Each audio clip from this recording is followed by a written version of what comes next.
उस्मान बुज़दार को जिस वक्त इमरान खान ने कहा हुकूमत छोड़ दे, उसने छोड़ दी। बाकी इमरान खान साहब जिसको कहते थे वो इधर बात करता था, यार मना करो खान साहब को। आप हुकूमत गिराने की बात होती थी तो परवेज इलाही साहब कहते थे यार मना करो खान साहब नू। जो महमूद खान साहब है वो भी नहीं चाहते थे हुकूमत गिराना। लेकिन सिर्फ एक ऐसा आदमी था जिसने 1 मिनट लगाया, जो उस्मान बुज़दार था, उसने हुकूमत छोड़ दी इमरान खान के एक दफा कहने पे। शरीफ आदमी था। फिर जो उमर चीमा साहब है वो डट गए थे गवर्नर होने के बावजूद। उनको पता था मेरे साथ क्या होना है, लेकिन उमर चीमा ने परवाह नहीं की किसी बात की भी, किसी नतीजे की भी। लेकिन गंडापुर साहब को अब पता है वो हुकूमत में है तो इतनी आसानी से तो हुकूमत वो छोड़ेंगे नहीं। लेकिन अभी इस वक्त जो इतलात आ रही है उनके मुताबिक मुकम्मल तौर पर शुमाली वज़ीरिस्तान में कर्फ्यू नाफिज कर दिया गया है और सख्त इकदाम किए जा रहे हैं। तो ये एक तरफ वो कहते हैं जी हम ऑपरेशन नहीं होने देंगे, दूसरी तरफ ऑपरेशन के लिए तमाम तर सहूलतकारी जो है वो गंडापुर सरकार फराहम भी कर रही है। लकी मरवत में क्या हुआ, बहुत सारे लोग इसके बारे में पूछ रहे थे, जानना चाहते थे। तो मैंने वहां पे मकामी सहाफियों से बात की। मेरी 3 सहाफियों से बात हुई और मैंने सारी इंफॉर्मेशन कलेक्ट की कि लकी मरवत में जो मासूम बच्चे शहीद हुए उन्हें किसने शहीद किया और कैसे किया गया। ये 2 अलग अलग वाकयात हैं। एक वाकया होता है एक गांव में और वहां पे एक घर के ऊपर ड्रोन हमला होता है। सिक्योरिटी जराए बाद में कहते हैं जी ये ड्रोन आके गिर गया है और ये कोई क्वाड कॉप्टर है और ये कोई दहशतगर्दों का था, यहां आके गिर गया। तो इसकी कोई कंफर्मेशन हुई नहीं। यानी जो सहाफी हैं उन्होंने कहा जी ये क्वाड कॉप्टर और वो जो गलती से गिरने वाला वो मामला नहीं है, ये ड्रोन अटैक था। जो सिंपल हमें समझ आ रहा है ये ड्रोन अटैक था। और जो इसकी FIR दर्ज हुई वो भी नामालूम ड्रोन अटैक की ही एक FIR दर्ज हुई है। इस ड्रोन हमले में भी सही निशाना नहीं बनाया जा सका और एक मुअम्मर शख्स शहीद हो गया, उसके साथ एक बच्चा शहीद हो गया, 2 खवातीन बहुत शदीद जख्मी हो गई। तो ये ड्रोन हमला है जिसकी FIR हो चुकी। दूसरा वाकया है एक मार्टर गोला फटा है। कुछ लोग कह रहे थे कि ड्रोन हमला है, लेकिन वो क्लैरिटी आ गई, मेरी बात हुई सहाफियों से। तो ये मार्टर गोला नहीं, इसको RPG-7 कहते हैं। RPG-7 जो है वो एक रॉकेट लॉन्चर है। इसको पाकिस्तान की फौज भी इस्तेमाल करती है, इसको जो है वो तालिबान भी इस्तेमाल करते हैं, मुख्तलिफ जो दहशतगर्द तंजीमें हैं वो भी इस्तेमाल करती है।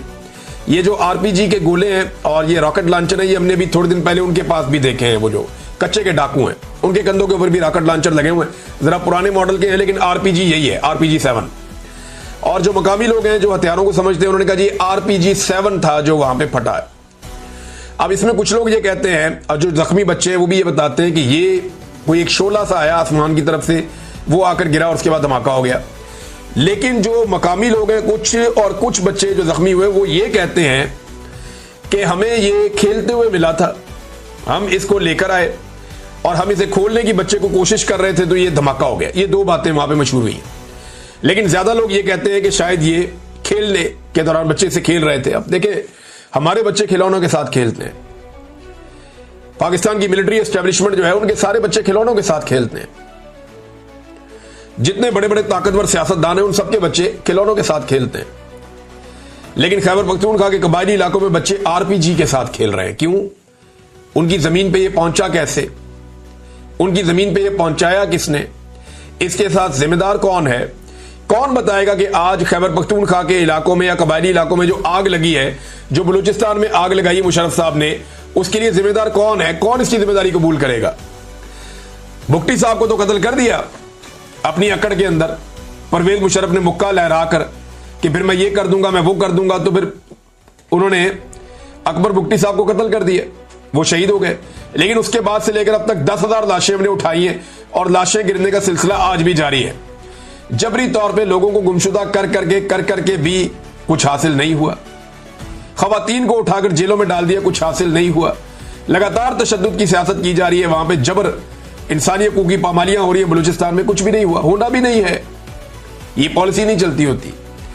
इसी तरह से खैबर पख्तूनख्वा के अंदर भी ये सारा कुछ किया गया। तो ये बच्चे बम के साथ खेल क्यों रहे थे? बम कोई लेकर आया क्यों वहां पे? ये बम की पॉलिसी पाकिस्तान में पाकिस्तान की मिलिट्री एस्टेब्लिशमेंट लेकर आई, ज़िया-उल-हक के दौर में लेकर आई, क्लैशनकोफ का कल्चर लाके पाकिस्तान में मुतारिफ करवाया और पूरी की पूरी एक नस्ल को बर्बाद कर दिया। उसके बाद नस्लों की कहानी शुरू हो गई और आज भी बच्चे जो है वो बम के साथ खेल रहे थे, अगर तो वो खेल रहे थे। अगर दूसरा मामला दुरुस्त है तो फिर ये कहीं से किसी ने फायर किया, वो आकर बच्चों पे गिर गया। लेकिन ज्यादा लोग ये कह रहे हैं कि ये इनको कई बच्चों को मिला है बम, वो इसको लेकर आए। ये रॉकेट लॉन्चर का जो बम है और इसको वो कि बच्चे खोल रहे थे और धमाका हो गया। अब इसमें 2 साल से लेकर तो 11-12 साल तक के बच्चे हैं, 5 जो शहीद हो गए। 3 बच्चों की हालत इंतहाई तशवीशनाक बताई जा रही, जिनमें एक 2 साल का बच्चा है जिसके सर के अंदर पट्टी बंधी हुई है। खुद वो जर्नलिस्ट देख कर आया, उसने कहा जी उसको उसकी जान बहुत खतरे में, वो बच्चा अनकॉन्शियस है, नहीं पता उसके साथ अब क्या होगा। तो नादरीन, ये है वो सूरत हाल जो मैंने आपके सामने शेयर कर दी। इसमें एक जो ड्रोन हमला वो भी मैंने आपको बताया। अब इमरान खान साहब के बेटों के हवाले से जो फाइनल खबर आई वो ये आई कि उन्होंने वीजे अप्लाई किए हुए हैं और उनके ट्रैकिंग आईडीज भी आ गए हैं, बल्कि मैंने इसको सोशल मीडिया पे शेयर भी किया था।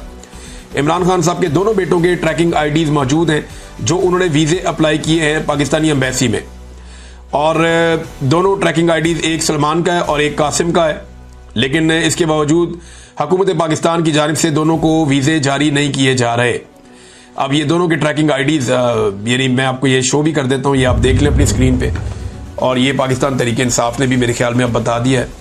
तो ये उनके दोनों बेटे वो पाकिस्तान आना चाहते हैं, लेकिन उन्हें आने से रोका जा रहा है। वो हुकूमत जो उन्हें पहले चैलेंज करती थी अब उन्हें आने नहीं दे रही।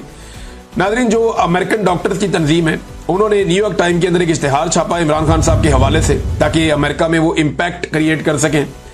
तो इमरान खान की जो कैद है, जुल्म है, बर्बरियत है, उसके ऊपर आसिम मुनीर साहब के बारे में जो इमरान खान साहब का स्टेटमेंट है कि अगर मुझे जेल में कुछ हो गया तो फिर जिम्मेदार आसिम मुनीर साहब होंगे। फिर साथ में बताया गया कि इमरान खान साहब की 2 साल जेल कैसी रही, बिजली बंद की गई, तंगो तारीख जगह पे रखा गया, 6x8 का एक सेल है, किस तरह की वो जिंदगी गुजारते हैं, और 22 घंटे उन्हें बाहर रोशनी में खुला नहीं छोड़ा जाता, खुली हवा में उन्हें अंदर बंद किया जाता है, उनसे इंफॉर्मेशन ले ली जाती है, यानी उनसे जराए बंद कर दिए जाते हैं, अखबारात या टेलीविजन ये बंद कर दिए जाते हैं। कई महीने उनकी फैमिली के साथ मुलाकात नहीं करवाई जाती, पार्टी की लीडरशिप से मुलाकात नहीं करवाई जा रही। तो ये सारा कुछ बताया जो कुछ इमरान खान साहब के साथ हो रहा है, और जो कुछ जिस तरह मंसूबा बनाया गया है, जिस तरह गैर कानूनी तरीके से उनके ऊपर केसेस चलाए गए हैं, और इमरान खान साहब इसके लिए किसको जिम्मेदार समझते हैं, तो वो स्टेटमेंट भी इमरान खान साहब का लगाया गया कि वो हाफिज सैयद आसिम मुनीर को जिम्मेदार समझते हैं इस सारी सूरत हाल के लिए। तो नादरीन, एक और खबर मैं आपके साथ शेयर करता हूं, ये जरा आप देखें। ये हमारे दोस्त हैं ज़ईम लगारी साहब, ये गए जनाब लाहौर में नून लीग के जलसे में। इनको पहले ISI उठाकर दे गई थी ज़ईम लगारी साहब को, इसलिए कि इन्होंने मरियम नवाज के खिलाफ खबर दी थी, और ये अभी भी बात नहीं आ रहे। ये चले गए जनाब नून लीग के जलसे में, और वहां जाके जलसागाह में बिल्कुल सामने स्टेज लगा हुआ है, नून लीग ने बड़ी तैयारियां की, बड़े स्पीकर लगाए, माइक लगाए, म्यूजिक लगाया, बहुत लाइटिंग शाइटिंग की, बड़ा बंदोबस्त किया नून लीग ने। जनाब अगस्त का महीना शुरू हो गया, हम एक जलसा करेंगे, तगड़ा जलसा करेंगे। वो पता चला उधर बंदे ही नहीं आए, लोग आए ही नहीं। अब जिन लोगों ने आकर वहां तकरीर करनी थी वो लोग गायब हो गए। उन्होंने कहा दफा करो यार, ये कोई जलसा है, यहां अगर हम खड़े हो गए और हमारी वीडियो बन गई तो हमारी तो बेइज्जती हो जाएगी कि अवाम है नहीं, तो हम तकरीर किस बात की करें। तो नून लीग का जलसा गया बढ़, फारग हो गया। अब ज़ईम लगारी साहब ने देखा कि वहां पे जो कारकुन खड़े हैं वहां कोई 30-40 लोग खड़े थे, पूरा जलसा बंदोबस्त बहुत पूरे जलसे का है, लेकिन 40-50 लोगों से ज्यादा नजर नहीं आ रहे। कुछ इक्का दुक्का पुलिस वाले भी खड़े थे सिक्योरिटी देने के लिए, वहां पे आसपास फिर रहे थे। तो उन्होंने ना जो मकामी जो वहां पे लोग खड़े हुए थे उनसे जानना चाहा कि यार आपकी क़यादत किधर है, जलसागाह आप पहुंच गए हैं, जलसागाह बन गई है, सामने क़यादत मौजूद नहीं है, तकरीर कोई क्यों नहीं कर रहा, और ये क्या हो रहा है यहां पे। तो जिस बंदे के मुंह के आगे उन्होंने माइक किया, हर बंदे ने कहा जी कि हम तो इनका तमाशा देखने आए हैं। क्या मतलब, तुम किसके साथ हो? उन्होंने कहा जी हम इमरान खान के साथ हैं।